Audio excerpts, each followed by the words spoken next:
നമസ്കാരം. ഇന്നസെന്റിന്റെ ഖേദം, സബ് കളക്ടറെ ഒഴിപ്പിക്കൽ, കെ സുധാകരന്റെ മധ്യസ്ഥത, ഇവയാണ് ഇന്നത്തെ മുഖ്യ ഇനങ്ങൾ. സ്വാഗതം വക്രദൃഷ്ടിയിലേക്ക്. ഒടുവിൽ ഇന്നസെന്റ് ഖേദം പ്രകടിപ്പിച്ചു. എല്ലാ ഭാഗത്തു നിന്നും വന്ന പൊങ്കാല നെഞ്ചത്ത് കൊണ്ടതോടെയാണ് ഇന്നസെന്റിന് അമ്മ വാർത്താ സമ്മേളനം മൊത്തത്തിൽ ഫൗൾ ആയിപ്പോയെന്ന് ബോധ്യപ്പെട്ടത്. മൊത്തം അലമ്പായത് പ്രതീക്ഷിച്ചതല്ലെന്നും താരങ്ങൾക്ക് ആവേശം കയറിയതാണെന്നും ഇന്നസെന്റ് തുറന്നു പറഞ്ഞു. എല്ലാം കണ്ടും കേട്ടും താൻ അന്തം വിട്ട് കുന്തം വിഴുങ്ങി നിന്നുപോയെന്ന് കുമ്പസരിക്കാനും ഇന്നസെന്റ് മറന്നില്ല.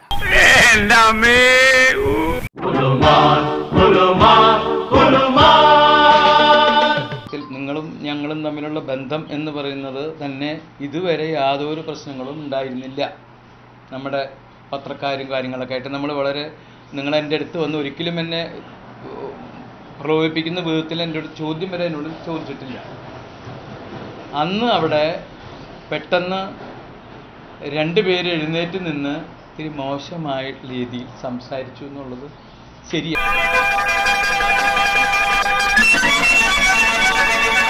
അത് അവരുടെ ഒരു ആവേശം കയറിയതാണ്. മോശം എന്ന് പറഞ്ഞാൽ അവർ ചീത്തയൊന്നും പറഞ്ഞിട്ടില്ല, പക്ഷെ അവരുടെ ആവേശം അതൊരു മോശമായിട്ട് പലർക്കും തോന്നാൻ വിരോധം.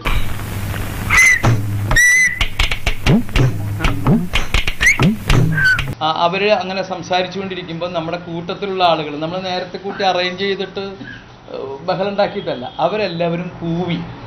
മനസ്സിലായി? അതിന് ഞാൻ തെറ്റ് ചോദിക്കുക, മാപ്പ് ചോദിക്കുകയാണ്.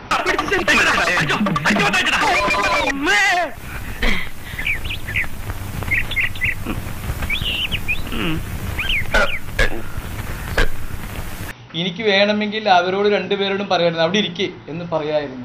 ഞാനും ഒന്നും മിണ്ടാതെ അന്തം വിട്ട് നിന്നുപോയി. നമ്മൾ പ്രതീക്ഷിച്ച കാര്യങ്ങളല്ല, അവർ പെട്ടെന്ന് അവരുടെ ഒരു ഇതിൽ പറഞ്ഞതാണ്. അപ്പോൾ അവർക്ക് വേണ്ടി അതുപോലെ തന്നെ കൂവി എന്ന് പറയുന്നത്, കൂവിയ ആളുകളെയൊക്കെ നമ്മൾ നേരത്തെ കൂട്ടി ഇതെങ്ങനെ വരും, പത്രത്തിൻ്റെ ആൾക്കാർ അപ്പോൾ ഇങ്ങനെ സംസാരിക്കും, അപ്പോൾ നിങ്ങൾ കൂവണം, അതൊന്നും പറഞ്ഞ് ചെയ്യിപ്പിച്ചതല്ല. അതിന് ഞാൻ നിങ്ങളോട് മാപ്പ് ചോദിക്കുന്നു. കണ്ടോ കണ്ടോ, അയ്യോ ഈശ്വരാ, ഞാനിപ്പോ എന്ത് ചെയ്യും? വന്നേ ഇങ്ങോട്ട്, ചെമ്പക്കോട്ടെ ചേട്ടന്റെ അടുത്ത് പോയി ഞാനൊരു ചളി വെച്ചോണ്ട് വരട്ടെ. ദാസപ്പ ഒന്ന് നോക്കിക്കോണേ. ഇവിടെ ചേട്ടനൊന്നും വേണ്ട, ചേട്ടനൊന്നും വേണ്ട, പെട്ടെന്നുള്ള ഷോക്ക് കൊണ്ടാ, മറിച്ചൊരു ഷോക്ക് കൊടുത്താൽ മതി.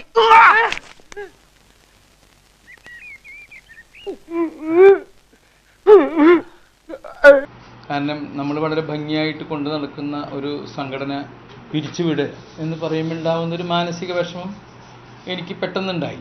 അത് കഴിഞ്ഞതിന് ശേഷം ഞാൻ അത് മൊത്തത്തിൽ വായിച്ചപ്പോൾ നമ്മൾ പറഞ്ഞ പല കാര്യങ്ങളും ചെയ്യാത്തത് കൊണ്ട് അദ്ദേഹം എഴുതിയ കത്താണ്. ഞാൻ അദ്ദേഹത്തിൻ്റെ ഭാഗം നിന്ന് പറയല്ല, അതായത് വഴക്ക് ഉണ്ടാവാതിരിക്കാൻ വേണ്ടി ഗണേഷ് കുമാറിൻ്റെ ഭാഗത്തു നിന്ന് പറയല്ല, അയാൾ പറഞ്ഞ കാര്യങ്ങളിൽ ഇപ്പം ഈ ഇന്നസെൻ്റ് അമ്മ പിരിച്ചുവിടണം എന്ന് അയാൾ എഴുതി, അത് അത്ര എഴുതേണ്ട കാര്യമില്ല, അത് ശരിയാണ്. അമ്മ തെറ്റിദ്ധരിക്കപ്പെട്ടെന്നും ആക്രമിക്കപ്പെട്ട മകളോടൊപ്പം തന്നെയാണ് അമ്മ എന്നും പറയുന്ന ഇന്നസെന്റ് കേസന്വേഷണം അന്ത്യഘട്ടത്തിലോട്ട് അടുക്കുമ്പോൾ സുരക്ഷിത നിലപാടിലേക്ക് മാറുന്നു. ആരെങ്കിലും കുറ്റക്കാരെന്നോ ഇല്ലെന്നോ പറയാൻ ഇന്നസെന്റ് തയ്യാറല്ല. ഇന്നാ പൂഞ്ഞിക്കര കൊള്ളാം, അല്ലെങ്കിലും ഗുരുഭക്തി നല്ലതാ. ഗുരുഭക്തി ഒന്നുമല്ല, ഗണപതിക്ക് കൊടുത്തിട്ടുണ്ടല്ലോ തുടങ്ങാൻ, തടസ്സങ്ങളില്ലാണ്ട് പോണല്ലോ.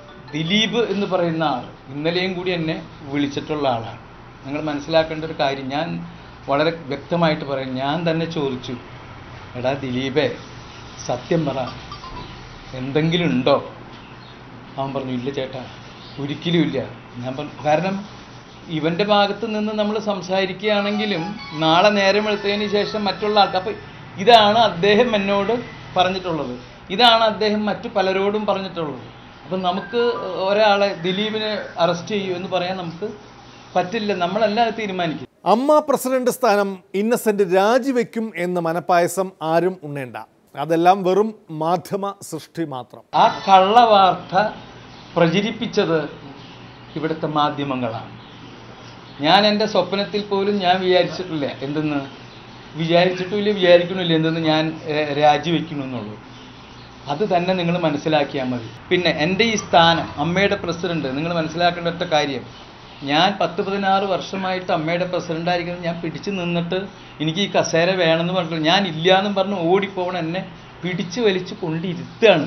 അഭിനയിക്കാൻ വരുന്ന സ്ത്രീകൾ ലൈംഗിക ചൂഷണം സിനിമയിൽ നേരിടേണ്ടി വരുന്നുവെന്ന് വനിതാ കൂട്ടായ്മയിലെ ചിലർ ഉന്നയിച്ച ആരോപണം അടിസ്ഥാനരഹിതമാണെന്നും ഇന്നസെൻ്റ് കണ്ണടച്ച് ഇരുട്ടാക്കുന്നു. വനിതാ കൂട്ടായ്മ പ്രതിഷേധിച്ചതോടെ ഇന്നസെൻ്റ് വീണ്ടും തിരുത്തലുമായി രംഗത്തെത്തി. ആ കാലൊക്കെ പോയി എൻ്റെ പൊന്നു പെങ്ങളെ, മനസ്സിലായിട്ടുണ്ടോ? ഒരു സ്ത്രീയോട് വളരെ മോശമായിട്ട് ഒരു കാര്യം ചോദിച്ചാൽ ആ നിമിഷം തന്നെ ഈ ഇരിക്കുന്ന പോലുള്ള പത്രക്കാരും ആൾക്കാരോട് ആളുകൾ പറയും, ആ സ്ത്രീ പറയും. അതൊക്കെ അങ്ങനെ ഒരു സംഭവമേ ഇല്ല ഇതിനകത്ത്. പിന്നെ അവർ മോശമാണെങ്കിൽ അവർ ചിലപ്പോൾ കിടക്കെ പങ്കുട്ടുന്നു വരും. അതല്ലാതെ ഒരാളും ഇല്ല കേട്ടോ. ഇന്നൊക്കെ വളരെ ക്ലീൻ ലൈനിലാണ് ആ കാര്യങ്ങൾ പോകണം. അമ്മ അധ്യക്ഷ സ്ഥാനം മിടുക്കത്തികൾ മാത്രമല്ല, മിടുക്കരായ ആരെങ്കിലും വന്നാലും മാറിക്കൊടുക്കാൻ ഇന്നസെൻ്റ് തയ്യാറാണ്. സംവരണാടിസ്ഥാനത്തിൽ നൽകേണ്ട ഒന്നല്ല ഇന്ത്യൻ പ്രസിഡന്റ് പദവി മുതൽ അമ്മ പ്രസിഡന്റ് സ്ഥാനം വരെ. മക്കൾ അനുവദിക്കാത്തതിനാലാണ് ഇന്നസെൻ്റ് പിടിച്ചു നിൽക്കുന്നത്. നമ്മളിതേ വേണമെന്ന് പറയുകയാണെങ്കിൽ അമ്മയുടെ പ്രസിഡന്റ് സ്ഥാനം കൊടുക്കാൻ തയ്യാറാണ്. പക്ഷേ എനിക്കിപ്പോൾ ഒരു ഉത്തരവാദിത്തമുണ്ട്, അടുത്ത വർഷം കൂടെ അതുവരെ ചെയ്യണം എന്നുള്ളത്. നാണക്കേട്.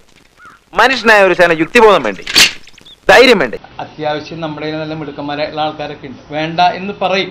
പക്ഷെ അവർ പിടിച്ച് നിർത്തി ഇരുത്ത് എന്ന് പറഞ്ഞൊരു സംഘടന പറയുമ്പോൾ നമ്മൾ ഇരിക്കില്ല. ഞാൻ അങ്ങനെയാണ്, ഇങ്ങനെയുള്ള കാര്യങ്ങളൊക്കെ ഞാൻ അനുഭവിച്ചു, അതൊന്നും പാടില്ല. അതൊക്കെ ഇങ്ങനെയൊക്കെ വരും, അനുഭവിക്കേണ്ടി വരും, അതൊക്കെ കേൾക്കണം. ഇത്രയേ ഉള്ളൂ. എന്റെ മാതാവേ, ഇവന്മാരുടെ ഇടയിലിട്ട് എന്നെ ഇങ്ങനെ കഷ്ടപ്പെടുത്താണ്ട് ഇവന്മാരെ കുറച്ച് നേരത്തെ നിനക്ക് വിളിച്ചൂടെ? വിളിക്കോ? അവനവൻ കുരുക്കുന്ന കുരുക്കഴിച്ചെടുക്കുമ്പം കുലുമാൽ, പരസ്പരം കുഴിക്കുന്ന കുഴികളിൽ പതിക്കുമ്പം കുലുമാൽ. കഴിഞ്ഞ ഇന്ന് വൈകുന്നേരത്തേക്കുള്ളതായില്ലേ? ധർമ്മജൻ ബോൾഗാട്ടി അല്ലെങ്കിൽ തന്നെ കോമഡിയിൽ ഫേമസ് ആണ്. ആലുവ പോലീസ് ക്ലബിൽ പോലീസ് വിളിച്ചു വരുത്തിയതോടെ ഒന്നുകൂടി ഫേമസ് ആയി. സുനിയുമൊത്ത് നിൽക്കുന്ന ഒരു ഫോട്ടോയെക്കുറിച്ച് ചോദിക്കാനാണ് വിളിപ്പിച്ചത്. ഒരു അപരിചിതൻ ഫോട്ടോയ്ക്ക് അവസരം ചോദിച്ചപ്പോൾ നിന്നുകൊടുത്തതാണ്. സിനിമാ സെറ്റുകളിലെത്തി കറങ്ങി നടന്ന ഇയാളെ ഇപ്പോൾ ആർക്കും പരിചയമില്ലത്രേ. ചെറിയൊരു സംശയം ഉണ്ടായിരുന്നു, അവർക്ക് ഒരു ചെറിയ സംശയം ഉണ്ടായിരുന്നു, അറിയാനുണ്ടായിരുന്നു. അപ്പോൾ ഞാൻ അഭിനയിച്ച സിനിമകളുടെ സെറ്റിൽ വന്നിട്ടുണ്ടോ, ഇയാളെ കണ്ടിട്ടുണ്ടോ എന്നറിയാനുള്ള ചെറിയ സംശയം ചോദിക്കാൻ വേണ്ടി മാത്രം വിളിപ്പിച്ചാണ്. ഞാനല്ല, എന്റെ ഗർഭം ഇങ്ങനല്ല. എന്റെ അല്ലാണ്ട് വലിയ വിവരങ്ങൾ അറിയാൻ എന്റെ അടുത്ത് ഇല്ല. എനിക്ക് പരിചയമുള്ള കൊണ്ടല്ലേ, നമ്മൾ ആർട്ടിസ്റ്റുകളാവുമ്പോൾ പലരോടും കൂടി നിന്ന് ഫോട്ടോ എടുക്കാറുണ്ടല്ലോ. അങ്ങനെ ഒരു ഫോട്ടോ എന്റെ ഇതിൽ വന്നിരുന്നു. നേരത്തെ ഒരു പ്രവാസി ഒരു ഇത് പത്രത്തിൽ വന്നിരുന്നു. അതിനെപ്പറ്റി ചോദിപ്പിക്കാനും കാര്യങ്ങളൊക്കെ എന്നെ വിളിപ്പിച്ചു. അല്ലാണ്ട് വേറെ ഒന്നും ചോദിച്ചില്ല എന്നോട്.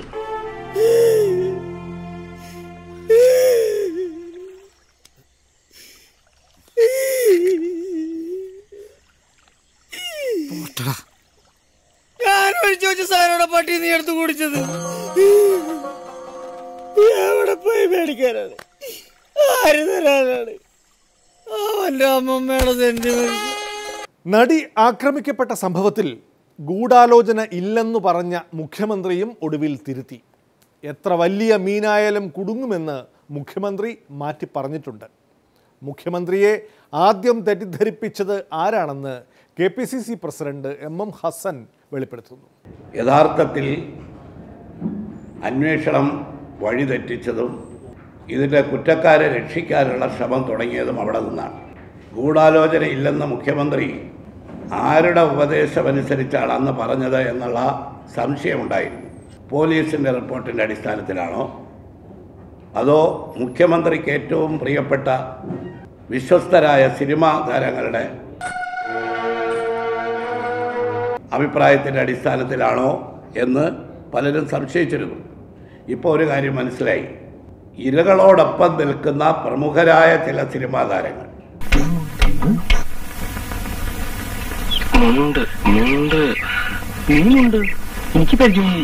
ജനപ്രതിനിധികളായ സിനിമാ താരങ്ങൾ ഉൾപ്പെടെയുള്ള ആളുകളാണ് ഇതിൽ ഗൂഢാലോചനയില്ലെന്ന് ഇപ്പോൾ വാദിക്കുന്നത് എന്നുള്ളത് കൊണ്ട് ഇത് മുഖ്യമന്ത്രിയും ഇടതുമുന്നണിയുടെ ഒരു MP-യും 2 MLA-മാരും ഈ സംഭവങ്ങളിൽ ഗൂഢാലോചനയില്ല എന്ന് വരുത്തി തീർക്കാൻ നടത്തിയ ശ്രമങ്ങൾ മുഖ്യമന്ത്രിയുടെ ഈ പ്രസ്താവനയുടെ യഥാർത്ഥമായി പിന്നിലുള്ളതാരെന്ന് വ്യക്തമാക്കിയിരിക്കുകയാണ്.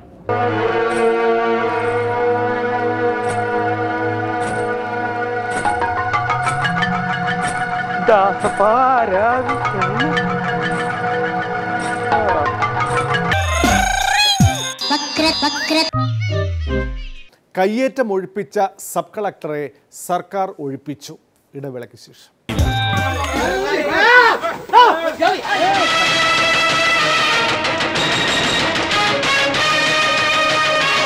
തല്ലിയാളിതാന്ന് പറയുന്നുണ്ടല്ലോ ഇനി എഴുതി തരണോ? അറസ്റ്റ് ചെയ്യണ്ടേ? അവിടെ നിൽക്കുന്നത് ഈ ബ്രഹ്മാനന്ദന്റെ വിശ്വരൂപം അവൻ കാണണം. രാഷ്ട്രീയക്കാരന്റെ കാലിൽ തുടലിട്ട് പൂട്ടിയ പൊടിച്ചിപ്പട്ടിയാണ് IAS-കാരനെന്ന് ഞാൻ അവനെ പഠിപ്പിക്കും. എല്ലാ കാലത്തും ഒരേ പോസ്റ്റിലിരിക്കാൻ ആർക്കും കഴിയില്ല. സ്വാഭാവികമായി അവിടുന്ന് മാറേണ്ടി വരും. അതിൻ്റെ ഭാഗമായുള്ള ഒരു മാറ്റമാണ്.